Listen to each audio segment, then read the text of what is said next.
কাছ না আরেক শালা যে টেহা হইতো হেডা সাথে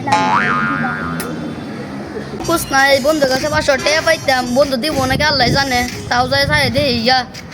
এটা টেহা চাইবো হচ্ছে ভালো আমি যাইবা আল্লাহ যে কিপটা টাকা দিব নাকি আল্লাহ জানে তাও যায় চাই দে ইয়া ওই যা বাকছে ডাক দে ও বন্ধু হই না যা টেহা চাইবার লাগে আয় পড়ছেন কি করাম যাবা 500 টাকা পাইতাম 500 টাকা দে দিবি কবে টেহা আবার কি জিনিস টেহা খায় নাকি কিনবে এর কাগজের তৈরি নাকি মাটির তৈরি আমি চলো টাকা দিব না না তো আমি গায়া মাথা মনে কি ধরে আমার টাকা বুঝা নাই মনে দিন বাত্তা সব টাকা পাইয়া লাগে দিবি কবে নালে আমি গাইরা মাইরা কলাটা সাইডে তুই তোর শ্বশুর বাড়িতে টেহা নেই বেন দিয়ে তুমি শ্বশুর বাড়ি টাকা পাঠাবি যেমনি ওসকা মাইরা লইয়াম বিরবির কথা সস টেহা তোর শ্বশুর বাড়িতে নেই কইছি না একবার